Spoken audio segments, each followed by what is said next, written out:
যদিও মানুষ রোজা থাকে সেটা তার ইচ্ছা মতো থাকে, 10টা 15টা 5টা 20টা এইভাবে করে থাকে, কিন্তু আল্লাহ পাক রব্বুল আলামিন তো আমাদেরকে হুকুম দিয়েছেন রমজানের একটি মাস রোজা থাকা ফরজ। কথা ঠিক না ঠিক? আল্লাহ পাক রব্বুল আলামিন বলেন যে বা যারা অন্য ধর্মের সাদৃশ্য নিজের জীবনে গ্রহণ করবে, আমার দ্বীন ইসলামকে নিজের মত মতো চালাবে, আমি আল্লাহ পাক রব্বুল আলামিন ওই বান্দার সমস্ত আমলগুলো বিতাড়িত করব। আমাদের প্রভু এক নবীর উম্মত, আমাদের প্রভু এক নবীর উম্মত, জীবন বিধান এক ঐশী কোরআন।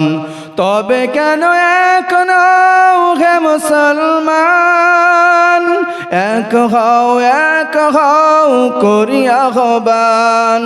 তবে কেন এক নও হে মুসলমান, এক হও করি আহ্বান। বাইতুল্লাহ এক, মদিনা শরীফ এক, ওহদ পাহাড় এক, বদরের মাঠ এক, একটাই জীবন আর মরণ যে একটাই, একসাথে মিলে মিশে একটাই প্রাণ। তবে কেন এক নও হে মুসলমান, এক হও করি আহ্বান। তবে কেন এক নও হে মুসলমান, এক হও করি আহ্বান। আল্লাহ পাক রব্বুল আলামিন পবিত্র কোরআনুল কারীমের মধ্যে জানিয়েছেন কুল্লু নাফসিন যায়িকাতুল মাউত। তিনি বলছেন যে প্রত্যেকটি প্রাণীকে মৃত্যুর স্বাদ গ্রহণ করতে হবে। আল্লাহ পাক রব্বুল আলামিন পবিত্র কোরআনুল কারীমের মধ্যে এই কথাটি 3 বার বলেছেন। কয়বার কথা বলেন? 3 বার বলেছেন।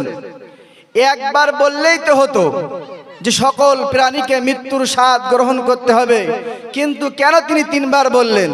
আল্লাহ পাক রব্বুল আলামিন বলছেন মরণকে স্মরণ করো, জীবনকে তৈরি করো, তোমাকে একদিন আমার সম্মুখে হাজির হওয়া লাগবে, আর তোমার সমস্ত জীবনের কৃতকর্মের হিসাব আমি রব্বুল আলামিনকে দিতে হবে।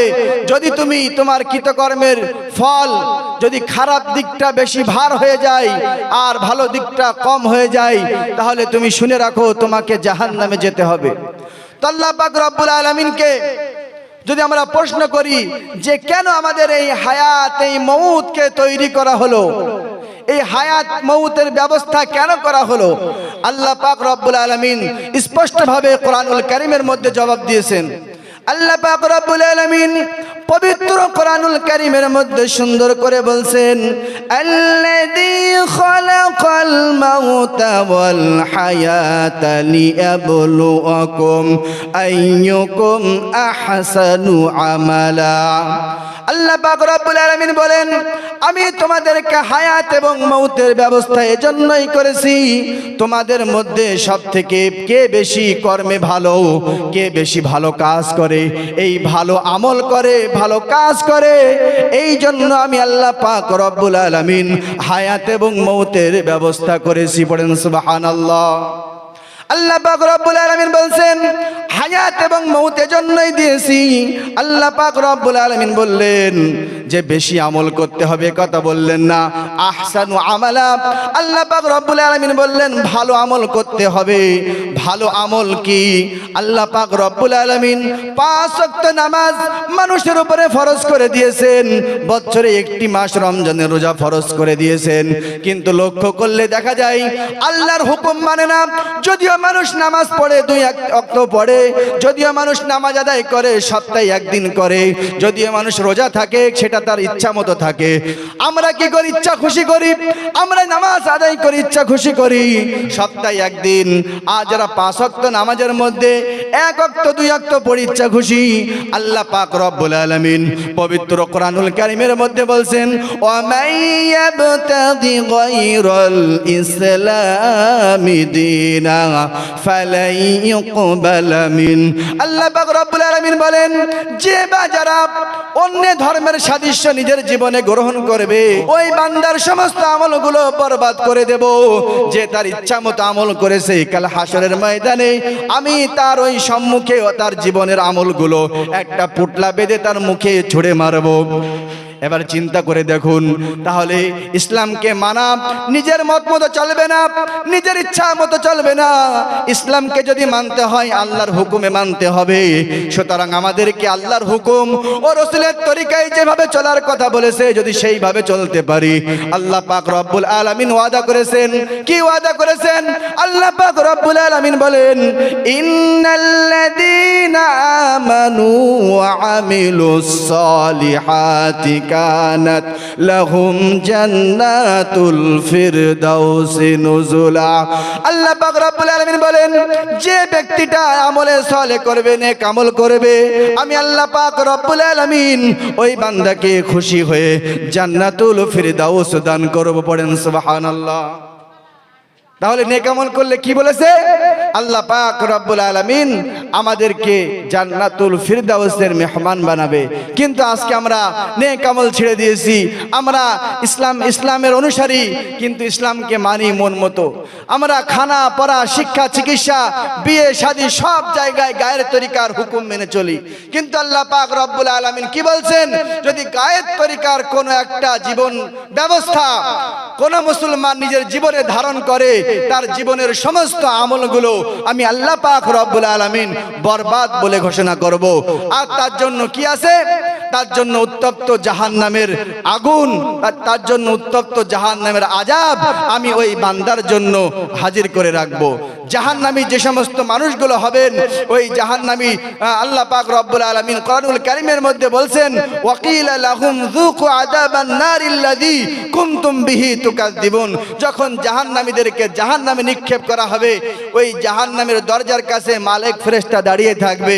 ওই সময় ওই ফেরেশতারা ওই বান্দাদেরকে বলবে যে তোমরা কেন জাহান্নামে যাচ্ছ? তোমাদের কাছে কি নবী রাসূল যায়নি? তোমাদের কাছে কি আলেম উলামা যায়নি? তোমাদের কি কোরআন হাদিসের কথা খুলে খুলে বলিনি?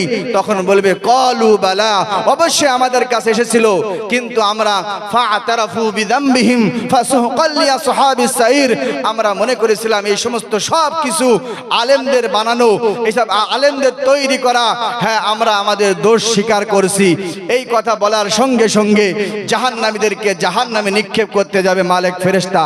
তখনই বলবে, ও জাহান্নামের ফেরেশতা মালিক ভাই, আমাদেরকে একটি ঘন্টা সময় দাও, আমরা একটু কান্নাকাটি করি। কান্নাকাটি করতে করতে ওই বান্দাদের চোখ দিয়ে পানিগুলো ফুরিয়ে যাবে। ফুরিয়ে যাওয়ার পরে ওই বান্দাদের চোখ থেকে দরদর করে রক্ত বার হবে। এরপরে রক্ত শেষ হয়ে যাবে, একটি ঘন্টা পার হয়ে যাবে। ওই বান্দাকে তখন বলা হবে, তোমাদের একটি ঘন্টা সময় শেষ হয়ে গেছে, যাও তোমরা জাহান্নামে চলে যাও। ওই সময় জাহান্নামে ফেলার সাথে সাথে তাদের মুখ থেকে বেরিয়ে যাবে, লা ইলাহা ইল্লাল্লাহু মুহাম্মাদুর রাসূলুল্লাহ। এই বাণী মুখ থেকে বার হওয়ার সাথে সাথে ওই জাহান্নামের আগুন পালিয়ে যাবে, ছুটে পালিয়ে যাবে। ওই সময় জাহান্নামের ফেরেশতা মালিক বলবে, ও জাহান্নামের রক্ষীরা, যাও এই সমস্ত মানুষদেরকে মুখে সিল মেরে দাও। যখনই সিল মেরে দেওয়া হবে, জাহান্নামের ফেরেশতা তাদেরকে আবার শাস্তি দেওয়া শুরু করে দেবে। এর কারণ একটাই, আল্লাহর হুকুম রাসূলের তরিকা যদি আমরা না মেনে চলি, তাহলে আমাদের ঠিকানা জাহান্নাম ছাড়া আর কোথাও হবে না। আমাদের ঠিকানা অবশ্যই জাহান্নামে হয়ে যাবে। কারণ একটাই, যদি আমরা আমাদের জীবনকে, এই হায়াতকে, এই জীবনকে আল্লাহ পাক রব্বুল আলামিন ইচ্ছায় না চালাই, নিজের ইচ্ছায় চালাই, আল্লাহ পাক রব্বুল আলামিন আমাদের জন্য আবাসস্থল হিসাবে জাহান্নাম রেখেছেন।